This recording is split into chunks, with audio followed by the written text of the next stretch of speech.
At mga kababayan, saan man panig kayo ng daigdig naron, dito na naman tayo sa another episode ng ating Badong Aratilis Vlogs.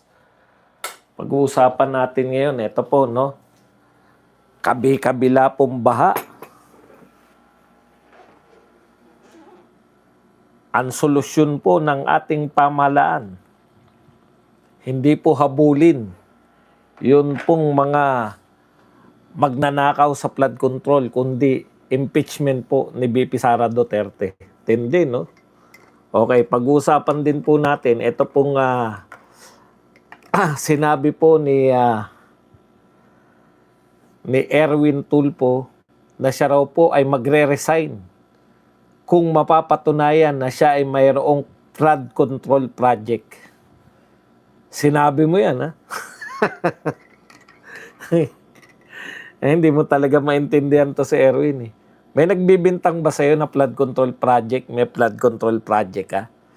Okay, at syempre pa po, Vince Dizon, galit-galitan dito po sa nagagalit-galitan po si Vince Dizon dito po sa may palpak na flood control.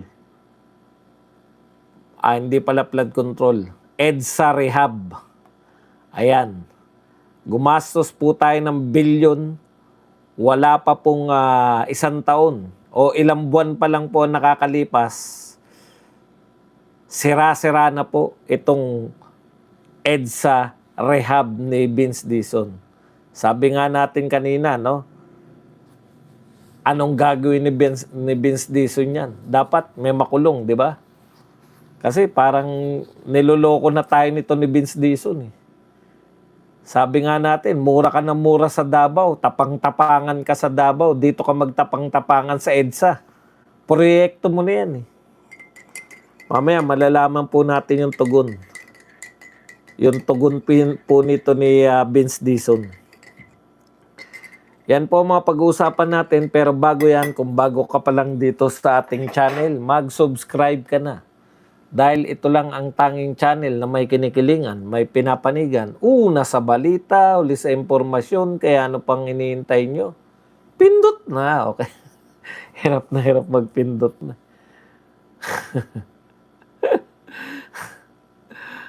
Hay nako. Bahang-baha po. Ang hirap bumiyahe.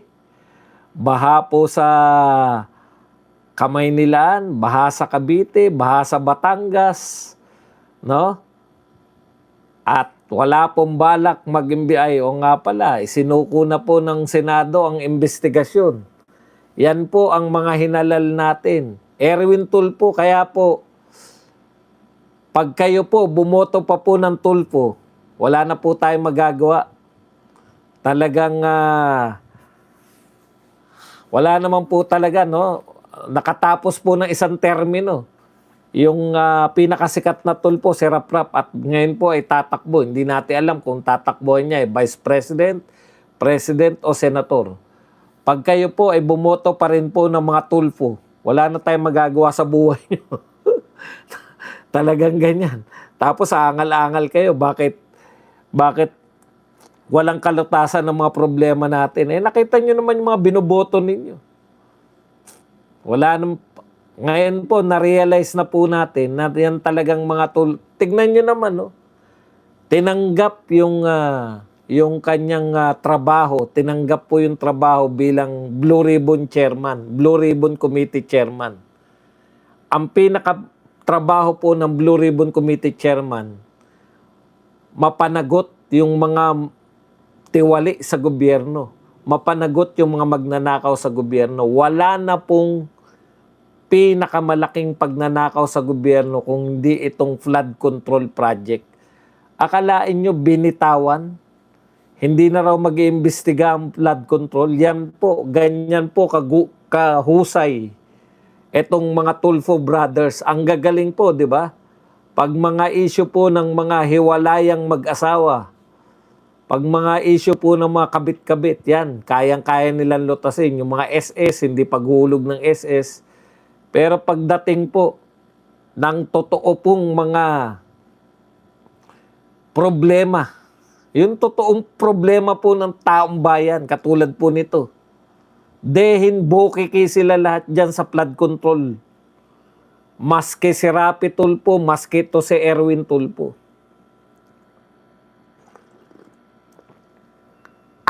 Sarap magkape. Okay.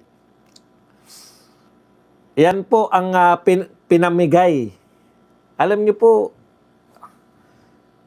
hindi naman po nyo kinakailangan pigilan. Yung ombudsman po, may sarili pong trabaho yan. Hindi po kayo sakop sa mga magkakapatid na Tulfo. O, tatakbo na naman yung isang Ben Bitag Tulfo kasi kumakampi sa atin, di ba? Alam niyo po, gamit na gamit yung mga Duterte supporters ng mga Tulfo na yan. Ingat po kayo. Tulfo pa rin yan. Kunwari, nakikibanat, no? Nakikibanat sa mga kapatid.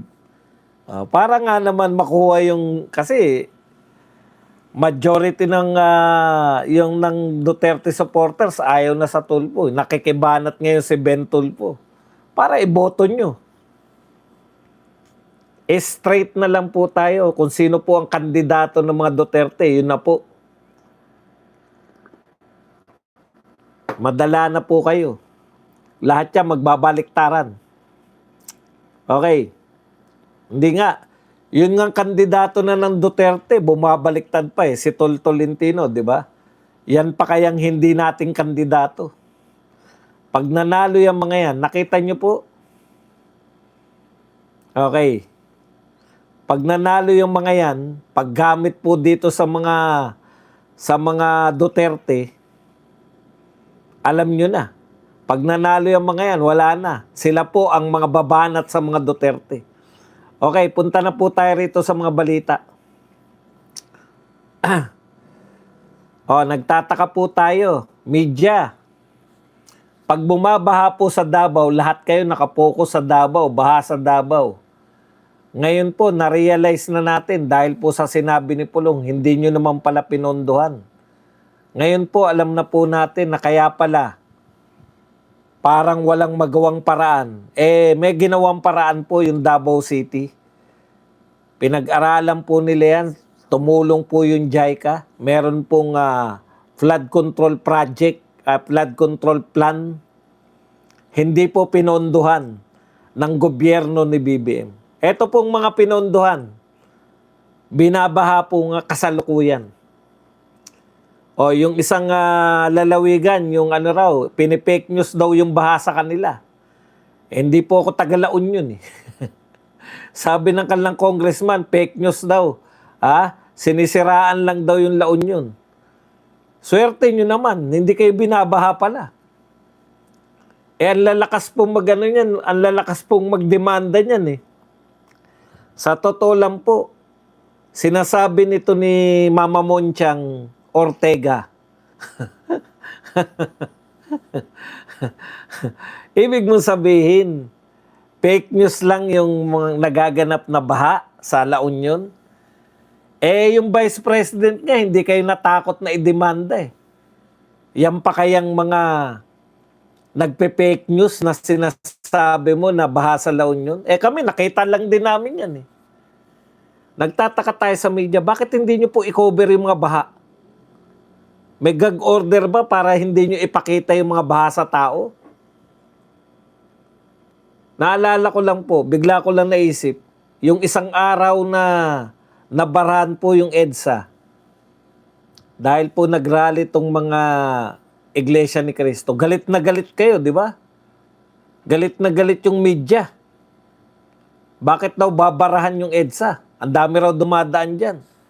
Pero wala po nagagalit pagka bumaha sa EDSA. Wala nagagalit pag yung pinagawa ng bilyon ni Dizon. Bilyon ang pinagawa sa rehab. Sira agad. Hindi kayo nagagalit. Tindi talaga ng mga media natin. Halatang halata talaga kayo na hindi kayo bayaran.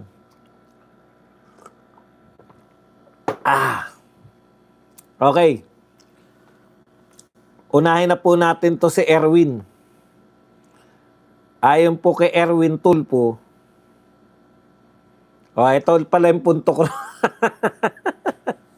Balik mo lang natin.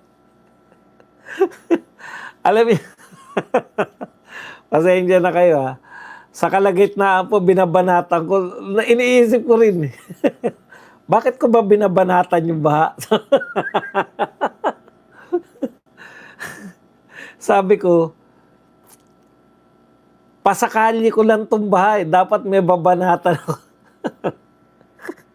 Nakakalimutan ko kung ano yung babanatan ko.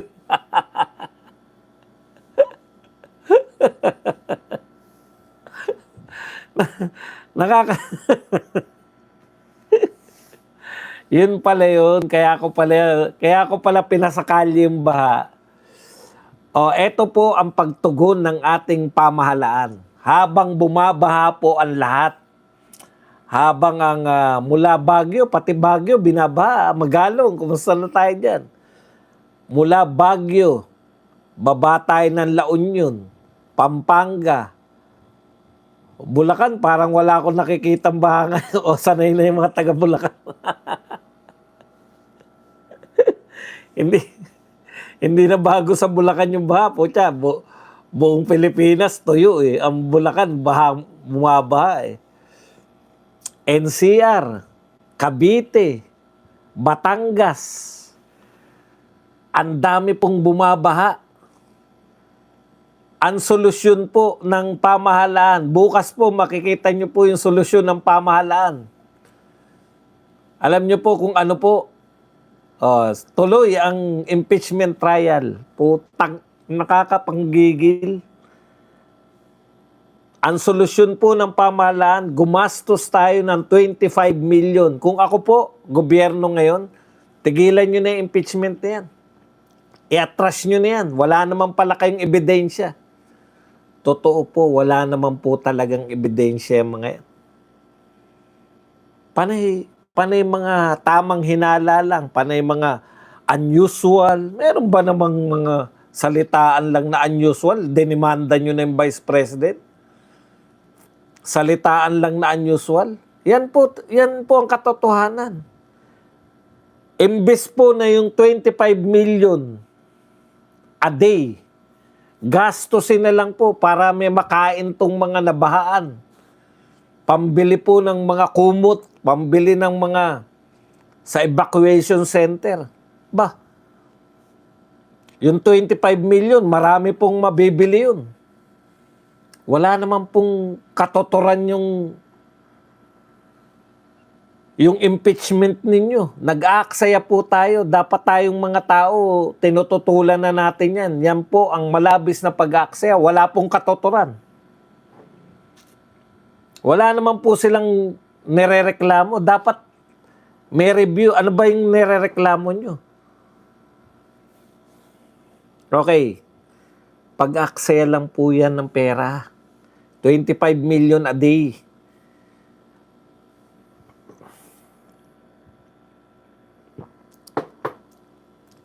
Pukusan po natin, itulong po natin yung 25 million a day. Imaginein po ninyo, 13 days na ang nakalipas. 250 million yung 10 araw plus 75. 325 na po. 325 million na po ang nagagastos natin dyan sa lintik na impeachment na yan. Hindi po makatarungan. Okay po yan na gumastos tayo kung ang hinahabol po natin ay trilyon na ginastos sa flood control.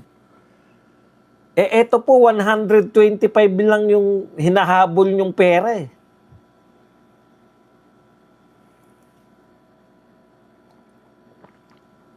Okay. Balik tayo rito. Pinag-uusapan po natin yung flood control. Ayon po rito kay Erwin Tulfo, pag may nakita kayo na mayroon akong flood control, I will resign. I will not wait for another day. I will resign. Kung mayroon akong flood control, wala akong flood control. Yan po ang tuloy-tuloy na sinabi ni Tulfo. Isa-isay natin ha. Wala siyang flood control. Pag may nakita kayong flood control siya, magre-resign siya. Galing, no? Palakpakan muna natin si Erwin. Gusto ko yung mga ganyang salitaan. Wala akong flood control. Kung may makita kayong flood control ako, magre-resign ako agad. Wala nang salitaan. Hindi na ako maghihintay ng kinabukasan. Resign agad.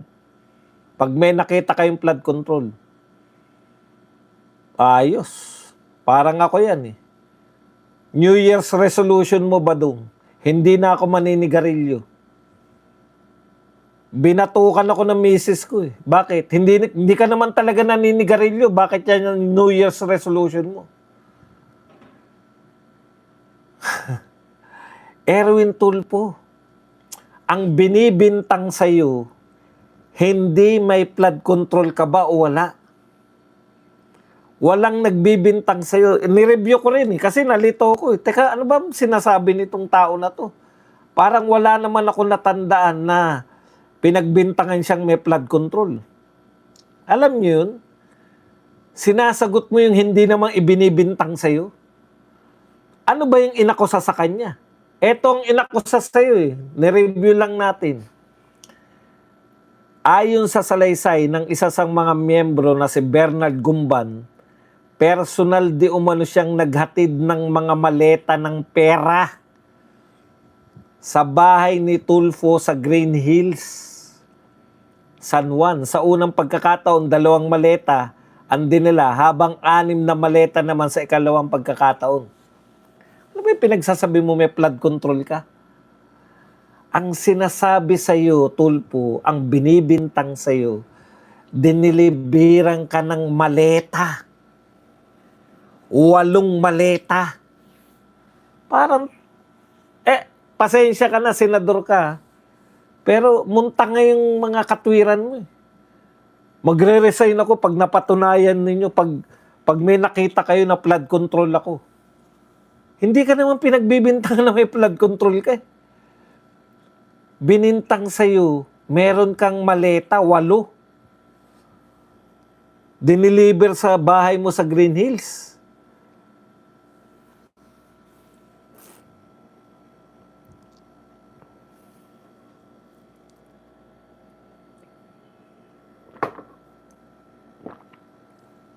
Talagang kasinungalingan yun. Wala naman nagbibintang sa kanya na may flood control siya. Iba yung sinasagot mo sa mga bintang sa'yo. Okay. Punta na tayo sa iba pa. Isa-isahin natin. Ito po sabi ni Redon. Kinakailangan ilinaw natin to ha, kasi sila Redon nanloloko na ng Pilipino eh. Redon says, defense delaying impeachment trial. Okay. Ayon po kay Redon, dinidelay daw po ng depensa yung trial, yung impeachment trial. Sabi po ni Redon, insistence of Vice President Sara Duterte's camp on refusing to stipulate. Alam mo Redon, eto baka kasi nalilito kayo na yung kaguluhan, paliwanag ko lang ng konti. Kasi total, bumaba na to si Redon eh. Hindi po totoo na dinidelay ng depensa yung trial. Napanood nyo naman eh, kung paano po ang bagal ni Kapunan. 'Di ba? Ang tagal po niya. Hindi pa po nagsisimula na nawagan na siya ng recess. Okay. Tapos, inuungkat nila, marami silang papeles. Ganito po yan. No? Ang gusto ni Kapunan, kaya po na-delay, hindi po kagagawan niya nung defense attorney. Kagagawan po yan ni Kapunan. Kasi instead na mag-present na lang kayo, ang gusto pa po nila, kaya nag-recess eh. 'Di ba? Pagtayo pa lang, nananawagan po ako ng recess. Bakit? Hindi po kasi ini-stipulate. Ano po ba meaning ng stipulate? Gusto po niyang ni Kapunan at saka ng prosecution ayunan ng depensa yung kanilang mga daladalang dokumento. Aayon sila, opo, tama po yan. Yun po yung stipulation. Bakit mo naman aayunan, hindi mo pa nakikita? 'Di ba? Kaya po tumatagal kasi pinapaayon mo sa amin, hindi pa nga namin nakikita kung ano yung dala-dala nyo. Okay, alam nyo po may pre-trial. Huwag po kayong papalin lang dyan sa mga yan. Sa pre-trial po, nilalabas nila yung mga ebidensya. Pag nagkasundo po yung bawat panig, tatatakan po nila yan, common exhibit po. Pag may present po itong, alimbawa, itong prosecution, may ebidensya sila, ayaw i-stipulate, ayaw ayunan. Sabi, teka muna, hindi kami umaayon dyan. O hindi na nga sila umayon eh. Sa pre-trial po, dun po para mapabilis po, yung mga ebidensya yung magkabila, kung ano yung inaayunan, okay na, tatatakan nyo na. Common exhibit. In-stipulate nyo na, okay na. Eh ayaw nga pumayag nung depensa eh. Ang gusto ng depensa, i-present nyo yan dyan sa, kung magpe-present kayo ng dokumento, i-present nyo sa trial. Ang gusto ni Kapunan, bago nila i-present, para mapadali daw, umayo na lang sila sa dala-dala nila. Nagdadrama nga. Alam na po ako may ideya na ako kung bakit po nila dinidelay. Kaya nila dinidelay kasi naghanda sila dahil hindi po nila makuha. Sa tingin nila, hindi po sila makakakuha ng 16 na boto. Ang ginagawa po nila, yung mga kapwa senador, pinagtatrabaho nila, dinidelay nila tong trial para masampahan ng kaso itong ng mga kapwa nila senador, yung mga kapwa nila senador na nasa kabilang panig. Or mapilitang bumaliktad yung mga totoong may kaso. Ibig sabihin, pag ikaw hinainan ka ng kaso at katulad ka ni Marcoleta, wala kang kasalanan sa tingin mo, hindi ka papayag. Hindi ka babaliktad. 'Di ba? Willing ka magpakulong kasi anyway, makulong ka man ng 2 taon, pag nagpalit yung Pangulo, laya ka na eh. Pero pag may magnanakaw ka talaga, malamang pumayag ka. Malamang bumaliktad ka. Bakit? E tutuluyan ka eh. Pinapakita sa'yo itong mga ebidensya namin eh. Yan po yung, sa tingin ko yan, kaya nila dinidelay. Sila po nagde-delay. Pwede naman nilang i-present yung eto ebidensya eh. Makikita naman ng lahat ng tao eh. E paulit-ulit lang naman yung tanong ni Kapunan. Wala naman po. Marami na po ako napanood dyan. Humanga ko. Dyan ko lang po nakita si Joker Arroyo. Hindi ko naman kilala si Joker Arroyo. Naririnig ko lang si Joker Arroyo. Na siya yung nagsulat ng Constitution ni Cory. Before tong 1987, meron pang, kasi pinalayas nila sa Marcos, meron pansamantalang Constitution eh. O yun, ang alam ko si Joker Arroyo, yun lang pagkakalam ko. Pero diyan ko na nakilala na magaling eh. Di ba? Sa trial na eh. Pero si Kapunan, hindi pa natin nakikita. Maski patawa ni Kapunan, hindi rin nakakatawa. Yun lang po ang click eh, yung niregla siya.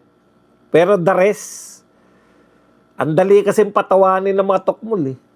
Magsabi lang, bilisan na natin kasi mag-ano pa ako, manunood pa ako ng Odyssey. Tawa na. Pukin, ano kaya nakakatawa dun? O, sa madaling salita, mga kapatid, hindi po depensa yung nagpe-present ngayon. Ang nagpe-present po ng mga ebidensya nila, yung prosecution. Paano magiging kasalanan ng depensa na nade-delay? Papayag ba naman yung prosecution na i-delay ng depensa? Sila po yung nagpe-present eh. Ang gusto nila, ayunan nyo to. Kung hindi nyo ayunan to, magtatagal tayo. Bakit mo pa kami pinapaayunan yan? Kahit ba magtagal, wala rin naman kayong ipe-present na. Simple lang po yan eh. Dito po sa confidential fund, ang importante po sa confidential fund, Eto lang.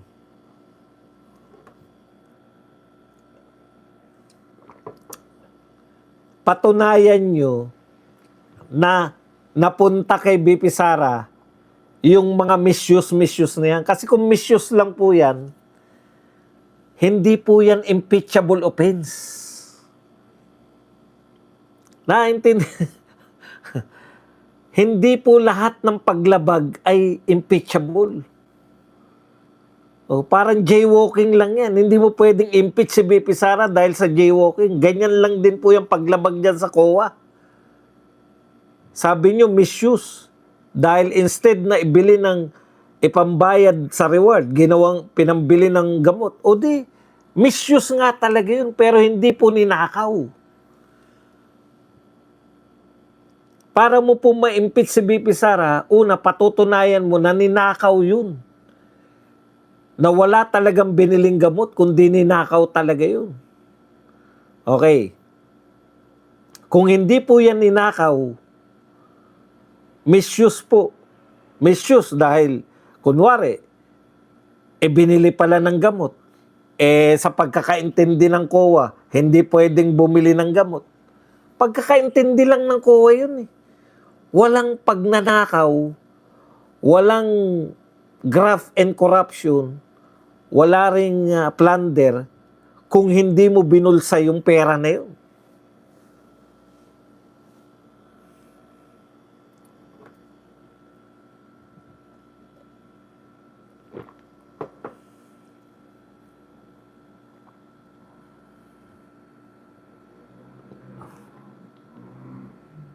Okay. Teka lang ha. Kaya hindi totoo itong sinasabi ni Redo na nagde-delay yung depensa. Kung ano po nilatag, pag sinabi po ng prosecution, tapos na kami, tapos na kayo. Hindi nyo tinatapos eh. Etong pinakamalaki kong tanong. Kaya po nila nilabas si Madriaga. Si Madriaga po yung magpapatunay na ginastos ng kaya napunta kay BP Sara, di ba? Siya yung testigo nila eh. Ang tanong namin ngayon, bakit po si Madriaga ay wala na po at hindi nyo nagagawing testigo? Si Madriaga po ang pangunahin yung testigo nung hiring-hiringan kayo.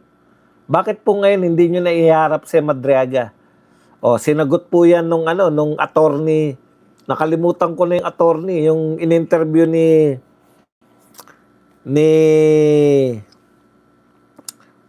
Pinky Webb. Ang sabi, kaya nila hindi na iharap si Madriaga kasi si Madriaga, yan yung magiging funeral nitong mga prosecution. Saan kayo nakakita yung pangunahin nilang testigo, hindi nila iharap sa impeachment? So, sino na ngayon na magpapatunay na napunta yan kay BP Sara? Sino na ngayon yung testigo nyo na magsasabi na binulsa yan ni BP Sara? Kung yan po ay hindi napunta at hindi ninakaw ni BP Sara, kahit na ano pang paglabag yan, hindi po yan impeachable offense. Hindi po yan criminal, hindi po yan kasong kriminal. Therefore, hindi rin po yan pwedeng makonsider na impeachable offense. Kasi hindi siya graft and corruption, hindi rin siya plunder. Ano siya? Wala siya ron sa impeachable. Kaya itong lahat, pag-aaksaya lang yan. Babasahin nila isa-isa. Sino nagpirma ng approve? Ganon din niya, mauulit lang yung ginawa ni Wamil dyan sa pangalawa nilang testigo. Ang importante, may magsabi na ninakaw ni BP Sara. Yan, si Madriaga dapat yun, di ba? Kaso hindi na raw nila iharap si Madriaga. Bakit? Ano sabi? Sino ba yung attorney na yun? Si Panelo yata yun, batang Panelo. Ano sabi? Ang sarap po yung mga attorney raw, gigil na, yung kumbaga atat na silang i-cross-examine si Madriaga kasi kayang-kaya po nila mapalabas na nagsisinungaling. Ang tawag nga ni si Panelo yata yun eh. Yung batang Panelo. yung attorney na yun. Ang tawag nga nila con artist, yan si Madriaga. Kung con artist yan, madali po nilang mapapalabas yung pagsisinungaling niya. O, di ba? Ang sarap. Okay, punta na po tayo rito sa isa pang topic natin. Ito po, ang nakakatuwa po na galit-galitan ni Vince Dizon na naman. Napamura na naman si Vince Dizon. Alam mo, Vince Dizon, yung pagmumura, no? Magaling yung nasandata yan ni Duterte kasi once na nagmura si Pangulong Duterte, may magaganap na pabor sa pamahalaan. Halimbawa, bibigyan kita ng halimbawa, sinisingil tayo ng mga magtutubig, yung mga water, Manila Water, tsaka Maynilad. Dinimanda nila yung gobyerno eh. Nagsimula yung pagdemanda nila kay ano yata sa gobyerno pa ni GMA o ni Pinoy. Tapos lumabas yung resulta, dinimanda nila sa Singapore. Kasi nakipagkasundo yung gobyerno natin, di ko alam kung kay GMA o panahon ni Pinoy, nakipagkasundo yung gobyerno natin dito sa Maynilad at Manila Waters, na pag humingi yung Maynilad na magtataas sila ng presyo ng tubig, dapat pumabor yung dapat i-approve yan ng gobyerno. Pag hindi in-approve ng gobyerno, yung dapat nilang itaas ng presyo, sasagutin ng gobyerno. Okay. So ano po ibig sabihin nun? Nung sasagutin ng gobyerno? Inipon nila yun. Nung pag kunwari nagpaalam sila, magtataas po kami ng piso kada litro. O ewan ko kung paano sinusukat. May cubic meter. Sabi ng gobyerno, hindi, kasi kawawa yung mamamayan. O di, ang dapat magbayad nung hindi nila itinaas, yung gobyerno. Vince Dizon, makinig ka, ganito ang epekto ng pagmumura. Tapos dumating bumaba yung hatol, panahon na ni Duterte. Sabi ni Pangulong Duterte, mga PI kayo, kami pa sisingilin nyo. Tignan nyo nga itong kasunduan ng gobyerno at kasunduan nyo. Ito mismo yung nakalagay sa Anti-Graft and Corruption Act. Yung lahat ng ipinagbabawal sa Anti-Graft and Corruption, ginawa niyong kasunduan ng gobyerno. Anong ibig sabihin nun? Nilegalize nila yung corruption nitong mga magtutubig na to. Mga PI kayo, kami pa magbabayad. Ano sabi ng mga magtutubig? Nag-sorry. Hindi na po namin sisingilin. Sabay nag-sorry kay Pangulong Duterte. Ganon, Vince Dizon. May epekto yung pagmumura ni Tatay Digong. Nag-sorry na, hindi pa tayo nagbayad. Nanalo na sila sa korte, ha? Takot sila eh. Oh. Ngayon, eto. Wala pang isang taon. Pinagmalaki mo yan, Dizon. Tuwan-tuwa ka na pinagmamalaki mo na high-tech yung ginawa nyo, ay napakatibay. O, pati yung laglag bala, ganun din. Isang mura lang ni Tatay Digong, pati yung anong tawag doon? Yung mga nakabilot yung pera, pero may tawag doon, kakanin sa Bulacan eh. Yung mga pinapalusot nila ng mga ng mga illegal na mga tao. Kulang ng papeles. Ano yung tawag nila doon? Tapos sabi ni Tatay Digong, espasol. Espasol ba? Pastillas. Espasol. Pastillas gang, di ba? Oh. Pucha, ano sabi ni Tatay Digong? Pakain ko sa inyo yan. Yung mga pera na yan, PI kayo, pakain ko yan. Ganon, Dizon. Natigil yun. Natigil yung laglag bala. Ipapakain ko sa inyo, mga PI kayo, papakain ko sa inyo yan. Ang tagal pong problema ng mga OFW yan. Tayo lang po yung tanging mga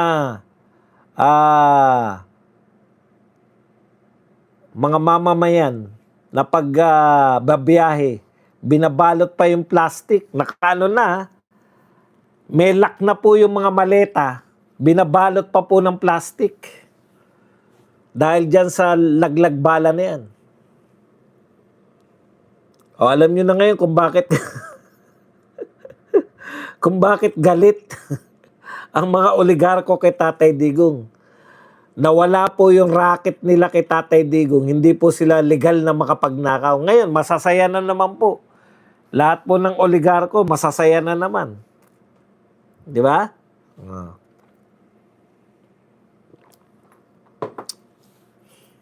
Kada mura ni Tatay Digong, may nagbabayad na bilyon ng mga oligarko.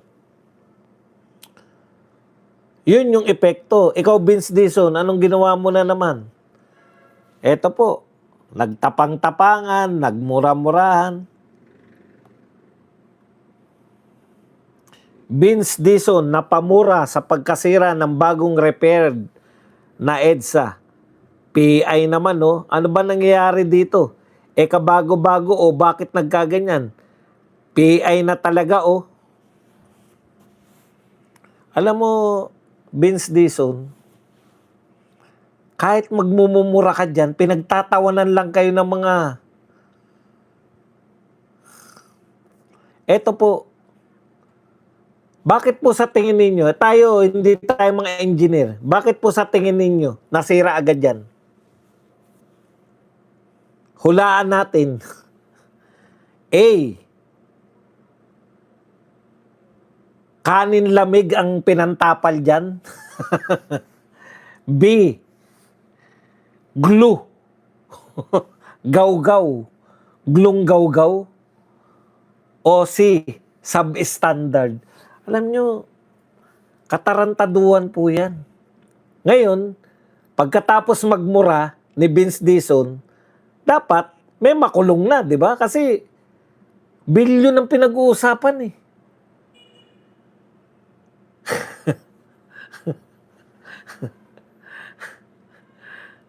Bilyon ang pinag-uusapan nating pera. Baliwala sa gobyerno nito May sira ba? Paggawa natin sa pinagmalaki pa. Ang sinabi ni Dizon, eto sinong hindi maaasar dito kay Dizon? PI naman, ano ba nangyari dito? Kabago-bago, bakit nagkaganyan? PI talaga. Oo. Dapat na-anticipate natin to. Bakit hindi natin na-anticipate yun? Panay ka lang naman tanong. Di ba? Ang tanong ko po, wala po ba mga engineer na may kakayahan na tumingin kung ito po ay hindi po ba na-anticipate? Hindi po ba kayang sa salita mo na-anticipate? Hindi po ba kaya ng engineer ng mga DPWH na ma-anticipate kung masisira agad yan, wala pang isang taon? Imposible po. Kalsada po yan, EDSA yan Kalahating milyon na sasakyan ang dumadaan dyan araw-araw. Hindi po pwede na hindi nyo na-anticipate yung sinasabi ni Dizon. Anong anticipate na pinagsasabi mo? Engineer yung mga yan. Wala kayong engineer sa DPWH? Yung nag-check.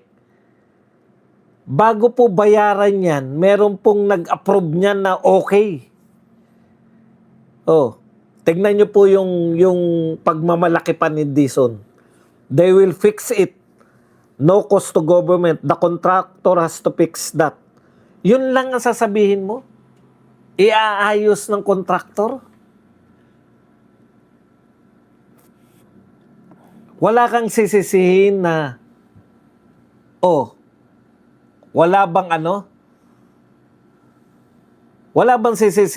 wala kang sisisihin na engineer mo, sino nag-approve nito? Bakit nakalusot sa inyo to? Anong anticipate na pinagsasabi mo? Hindi po pwedeng hindi nyo alam na yan ay pag umulan, sira agad. Hindi ko maintindihan yung anticipate. Hindi ako engineer. Hindi ko kayang sukatin yan. Pero kaya kong dapat alam mo na ito dapat hindi masisira sa loob ng 1 taon. At pag nasira po yan sa loob ng 1 taon, substandard yan. Yun lang ang sinabi mo. Aayusin nila. Ang abala po sa EDSA. Ibig sabihin, pag nasira na naman, ayusin lang din. Pag nasira, ayusin lang. Wala na ba talagang kakayahan yung gobyerno natin na tignan kung substandard yung ginawa o hindi?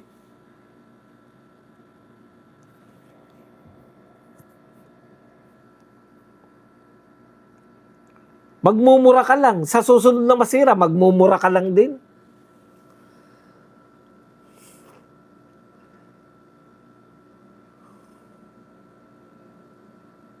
Hindi ba pwedeng tanggalin yung mga DPWH na nag-approve niyan? Bakit po kinakailangan na pinagmalaki pa niya eh? Gagawin po yan ng kontraktor at wala pong perang mga puta.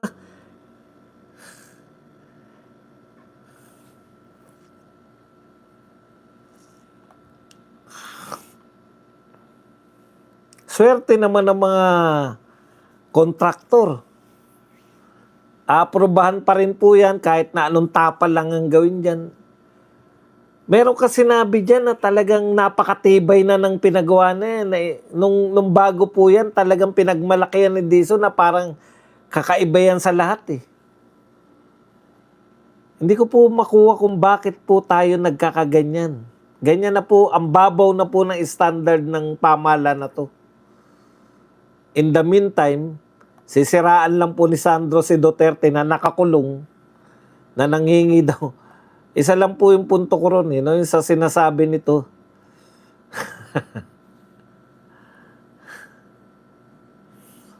Okay. Ito po, may tanong po si Attorney Baligod. Dito po kay Tulfo Matibag at Trillanes. Anong masasabi nyo sa Brave 14? Brave 14 na lang po eh. Na tumanggi sa alok na 20 to 25 million. Marupok ba sila o naninindigan? Yan po ang mahiwagang tanong nito ni Attorney Levy Baligod. Congratulations po sa 14 na natitira na tuloy daw po ang laban nila. Hindi po sila babaliktad dahil sila po ay nasa katotohanan. Maraming salamat. Meanwhile, eto naman po si Ping Lacson, inakusahan po na naman ni Ping Lacson, ito pong si Senator Alan Peter Cayetano, na ibang klase. Bakit po? Ito po, ibang klase rin talento ang magsinungaling ng hindi man lang kumukurap. Pero, ano naman ang tawag sa taong kayang simulan ng kasinungalingan gamit ang salita ng Diyos? Ito po ay parinig. Kasi sino ba yung senador na mahilig magbasa ng scripture? Magbasa ng Biblia bago magsimula ng speech. O, di ba si Alan Peter Cayetano? O, ngayon ito po ang sinasabi ni Ping Lacson. Talent na nga yun, nagsisinungaling ka ng hindi ka pumipiyok eh. O walang kakurap-kurap. Pero mas matindi pa raw yung nagsisinungaling ka na pero ginagamit mo pa yung salita ng Diyos. Antindi. Pero ang malupit sa mga bagong akusasyon nito ni Ping Lacson ay eto. Yung ate raw ni Alan Peter Cayetano, merong insertion dito po sa budget, 4.7 billion insertion at iimbestigahan na rin. Yan yung sinasabi natin eh. Malamang kaya dinidelay ng detong nilakapunan. May kinalaman ba yan para mabawasan yung mga senador? Kaso, kahit na anong gawin nyo pong sampa ng kaso, kahit na ano pa pong gawin yung pagpapakulong sa kanila, 24 pa rin po ang mga senador ng Pilipinas. 16 pa rin po. Pwera na lang kung ginagamit nila tong pagpapakulong. Halimbawa, nagamit nila yung pagpapakulong kay Jinggoy para bumaliktad si Chis Escudero tsaka to si Joel Villanueva. Baka magamit pa rin nila yung patuloy na panggigipit sa mga Cayetano para mapabaliktad naman yung iba pa. Katulad ni Loren Legarda na meron na rin pong kaso. Yung magkapatid bang Villar may kaso na rin. Sino pa ba natitirang walang kaso? Si Bongo meron din, di ba? Si Bongo meron sa, ang alam ko, si Bongo sa ICC pa eh. Si Robin Padilla. Aba, si Amy Marcos na lang po ang walang kaso. Si Robin meron. Obstruction. Yung magkapatid na si Alan Peter Cayetano, tinatrabaho na. Si Pia Cayetano, nagsabi na si Lacson na meron ding insertion. Titignan na rin daw nila. Yung mga titignan na yan, mauuwi po sa kaso yan. Kasi ganyan po nagsimula yung kay Marcoleta. Sisilipin yung kay Marcoleta eh. O, bigla na silip na. Si Manang Aimee na lang walang kaso. Lahat may kaso. Sino pa matitira niya? Paano kayo magbobotohan yan? O ngayon, nare-realize nyo na. May kaugnayan ba yung delaying tactics nitong mga lintik na prosecutor? Malamang. Di ba? Kasi aanin pa nila yung mga kaso-kaso sa mga senador kung makakalusot na rin naman po pala si BP Sara.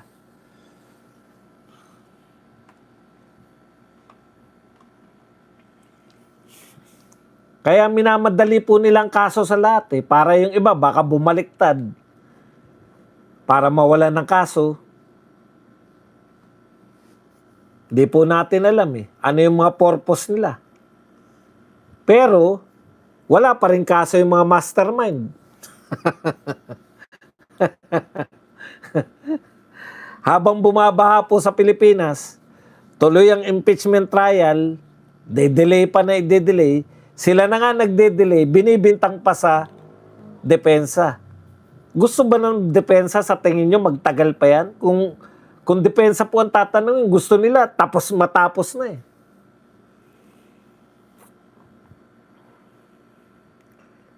Si Aimee, ang daming sinabi kay BBM, di ba? Ang dami pong niyang binanatan, di ba? Bakit kaya hindi nila kasuhan si Aimee Marcos? Di ko rin maintindihan eh.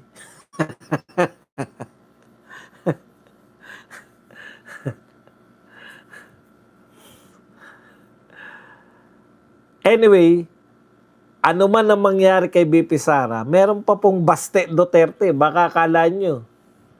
Kaya ang hirap po sa kalooban nila eh. Parang walang katapusan yung mga Duterte. Oh, lahat po, isa lang po ang pakiusap natin. Lahat po tong mga to, yung mga lumalabas na mga pangalan na yan, hanggat maaari, wag na po niyong iboto yung mga yan. Kasi pagtatawanan lang tayo niyan. Sasabihin ng mga yan, gagamitin lang, magpapaano lang kami sa kahit patulpo ako, sabihin nung isang tulpo, babanatan ko lang kunwari yung mga kapatid ko. Pucha, iboboto na ako ng mga Duterte na yan. Wag na po tayong pumayag.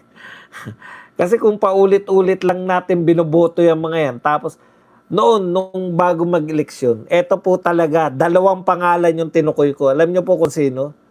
Alam ko po, iboboto ng marami sa atin dahil akala nyo alam nyo kung sino yung 2 pangalan na sabi ko baka manalo dahil parang ano lang, parang nakasanayan nyo nila iboto. Si Lacson tsaka si Tito Soto. Ngayon, tignan nyo po, sino po yung pinakasakit ng ulo natin pagdating po dyan sa impeachment. Si Lacson tsaka si Tito Soto. Di ba? Tsaka yung tulpo. Mga tulpo. Mga Duterte po bumoto sa 4 na yan.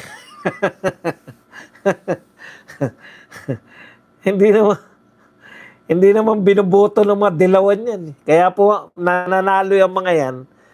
Mga Duterte po bumuboto dyan. Hindi po, ayaw po ng mga dilawan dyan sa mga Tulfo na yan. Tayo po nagpapanalo dyan. Kaya dapat maging wais na po tayo. Yung mga inaakala nyo na, kasi ang ganda ng projection nila, no? Ito talaga, instant action to mga to. Pagka lumapit ka rito. Yan lang po ang ating topic. Pwede na kayong magtanong, magbigay ng reaksyon, at higit sa lahat, pwede po kayong magpakape. 1,000 po tayo, 300 lang po nagla-likes. Mag-likes din po kayo. Para